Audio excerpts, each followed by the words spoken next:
Shalom bien-aimés dans le Seigneur, grande est notre joie de nous retrouver au pied du grand roi pour notre méditation quotidienne. Nous sommes le mardi 20 mai 2025 et nous vous saluons au nom de notre Seigneur et Sauveur Jésus-Christ. Pour notre méditation de ce jour, nous allons lire un texte dans la lettre de Paul aux Romains. Romains chapitre 10, verset 14, dans la version Louis II. Voici ce que déclarent les Écritures. Comment donc invoqueront-ils celui en qui ils n'ont pas cru? Et comment croiront-ils en celui dont ils n'ont pas entendu parler? Et comment en entendront-ils parler s'il n'y a personne qui prêche? Afin qu'ils l'invoquent. Afin qu'ils l'invoquent, tel est le thème de notre méditation de ce mardi 20 mai 2025. Bien-aimés dans le Seigneur, la volonté de Dieu est que tous parviennent à la repentance pour être sauvés, selon 2 Pierre, chapitre 3, verset 9. Et pour cela, il n'y a qu'une voie, croire au Seigneur Jésus. Actes des Apôtres, chapitre 16, verset 31 dit « Crois au Seigneur Jésus et tu seras sauvé, toi et ta famille ». Et aussi, il faut l'invoquer. Selon qu'il est écrit dans Romains, chapitre 10, verset 13, « Quiconque invoquera le nom du Seigneur sera sauvé ». Nous sommes donc appelés à invoquer le Seigneur pour notre salut, car le salut, le vrai salut, ne se trouve qu'en lui, ainsi qu'il est écrit « Il n'y a de salut en aucun autre ». Actes des Apôtres, chapitre 4, verset 12. Le texte du jour, bien-aimé, nous montre les étapes qui amènent les humains à invoquer le Seigneur. Ces étapes forment un chemin incontournable où chacun de nous a son rôle à jouer, car personne ne peut invoquer le Seigneur de lui-même sans ces étapes. Voyons ce que le texte du jour nous transmet comme enseignement. Premier point, annoncer Christ. Dans 1 Pierre chapitre 2 verset 9, la Bible dit « Vous, au contraire, vous êtes une race élue, un sacerdoce royal, une nation sainte, un peuple acquis, afin que vous annonciez les vertus de celui qui vous a appelé des ténèbres à son admirable lumière. » Plusieurs d'entre nous, bien-aimés, se limitent à jouir du salut obtenu en Christ. Nous nous disons « Je suis sauvé, j'attends d'entrer au paradis et en attendant, je vais bénéficier de tout ce que Dieu a promis dans sa parole. » Ce que nous ignorons, bien-aimés, c'est que Dieu nous a sauvés pour, tel que le texte de 1 Pierre 2, 9 nous dit, pour annoncer les vertus de celui qui nous a appelés des ténèbres à son admirable lumière. Voilà pourquoi, bien-aimés, il est écrit, par exemple, dans Actes des Apôtres, chapitre 1er, verset 8, « Vous recevrez une puissance, le Saint-Esprit survenant sur vous, et vous serez mes témoins. » Et aussi dans 1 Corinthiens, chapitre 3, verset 9, la Bible dit, « Car nous sommes ouvriers avec Dieu, bien-aimés. » Nous sommes ouvriers avec Dieu. Nous devons donc être conscients de notre rôle de témoin pour annoncer Christ de diverses façons. Car, bien-aimés, pour nous sauver, Dieu a utilisé des hommes et des femmes pour nous parler de lui. Et nous aussi, nous devons nous mettre à la disposition de Dieu pour annoncer Christ en vue du salut des autres. Bien-aimés, nous avons été sauvés pour que nous aussi nous puissions amener le salut auprès des autres. Le deuxième point, bien-aimés, parlons de entendre parler du Christ. Entendre parler du Christ. Quand nous lisons Marc chapitre 5, verset 27, la Bible dit « Ayant entendu parler de Jésus, elle vint dans la foule, par derrière, et toucha son vêtement. » Bien-aimé, entendre parler du Christ est une véritable puissance. Comme le dit Romains chapitre 1er, verset 16.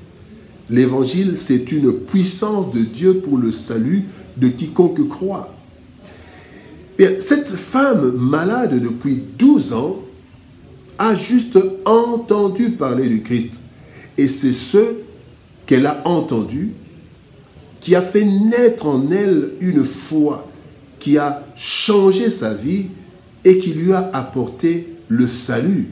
Selon qu'il est écrit dans Luc chapitre 7 verset 50, c'est Christ qui parle. Il dit, mais Jésus dit à la femme, ta foi t'a sauvée, va en paix. Ainsi, bien-aimés, parlons du Christ. Parlons du Christ en toute occasion. Nous ne savons pas qui va entendre et va changer de vie. 2 Timothée chapitre 4 verset 2, la Bible dit, prêche la parole, insiste en toute occasion, favorable ou non. Mais aussi, bien-aimés, parlons du Christ sous la puissance du Saint-Esprit et en laissant les résultats à Dieu et en son temps. Bien-aimés, dans 1 Corinthiens chapitre 2, verset 4, la Bible dit, « Ma parole et ma prédication ne reposent pas sur des discours persuasifs de la sagesse, mais sur une démonstration d'esprit et de puissance. » Bien-aimés, quand nous parlons du Seigneur, ne cherchons pas à voir les visages qui changent, ne cherchons pas à voir directement les résultats. Parlons du Seigneur, que ce soit favorable ou non, qu'ils acceptent ou non, parlons, nous nous arrêtons là. C'est comme une semence que nous avons semée et le Seigneur lui-même sait ce qu'il va faire de cette parole que nous avons annoncée. Et le troisième point, bien-aimé, croire dans son cœur. Croire dans son cœur.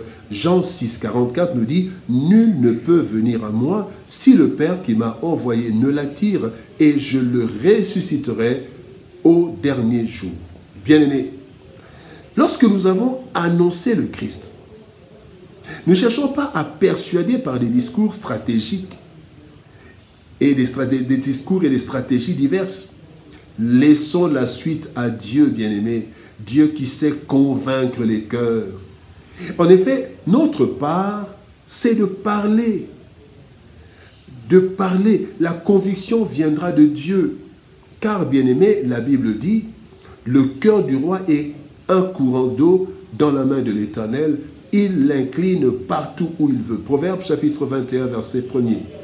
Mais aussi, dans Jean chapitre 16, verset 8, il est écrit, « Et quand il sera venu, il convaincra le monde. » Le Saint-Esprit, quand il viendra, il convaincra le monde. Bien-aimés, nous sommes donc comme des semeurs et des arroseurs. Il est dit à ce sujet, dans 1 Corinthiens chapitre 3, verset 6, « J'ai planté, Apollos a arrosé, mais Dieu fait croître. » Bien-aimés, nous plantons et nous arrosons. Lorsque nous annonçons Christ, lorsque nous parlons de Jésus, nous plantons dans les cœurs de ceux qui n'ont jamais entendu Jésus et nous arrosons dans les cœurs de ceux qui ont déjà entendu Jésus, mais qui n'ont pas encore pris la décision. Mais c'est Dieu qui fait croître notre semence, bien-aimés. C'est Dieu qui fait croître par la conviction des cœurs. C'est Dieu qui convainc les cœurs. Nous, bien-aimés, parlons afin qu'il l'invoque. Bien-aimés, la Bible nous dit, quand un seul pécheur change de vie, Dieu est dans la joie. Luc chapitre 10, 15, verset 7. Alors, ce changement de vie qui amène l'homme à invoquer Dieu est tout un processus qui fait intervenir plus d'une personne et qui concerne chacun de nous. Bien-aimés, en effet, personne ne peut invoquer le Seigneur sans croire en lui. Et personne ne peut croire sans avoir entendu parler du Christ. Et personne ne peut entendre parler du Christ si, bien-aimés, nous qui avons été sauvés par lui, nous nous taisons. Bien-aimés, ainsi pour que les hommes invoquent le Seigneur et soient sauvés, tout commence par notre témoignage. Parlons du Christ en toute occasion, afin qu'ils invoquent Jésus, qu'ils invoquent l'Éternel et qu'ils obtiennent le salut. Bien-aimés, pour qu'ils l'invoquent, il faut que nous nous parlions. Prions. Père de gloire, nous te bénissons et te rendons grâce pour ton amour et ta bonté. Merci parce que, Seigneur éternel, tu nous montres, Seigneur éternel, Dieu de gloire, que nous devons parler afin que les gens entendent. Quand ils entendront, toi tu les convaincras. Et quand ils seront convaincus, ils t'invoqueront, ils seront sauvés. Seigneur, aide-nous à faire notre part. Parce que, Seigneur de gloire, quand une personne se réjouit, cela te convertit, cela te réjouit. Et quand tu te réjouis, nous sommes bénis. Seigneur, merci. Merci pour ta parole. Merci, Seigneur de gloire, pour ta lumière dans nos vies. Et merci pour la force que tu nous donnes d'annoncer ta parole afin que les hommes t'invoquent. Bénis ta parole et bénis ton peuple. Au nom de Jésus-Christ, nous avons ainsi prié, Père. Amen. Bien-aimés dans le Seigneur, que Dieu nous bénisse. Shalom, au revoir et par la grâce de Dieu, nous nous retrouvons demain pour une autre méditation au pied du grand roi. Shalom, au revoir et par la grâce de Dieu, à demain.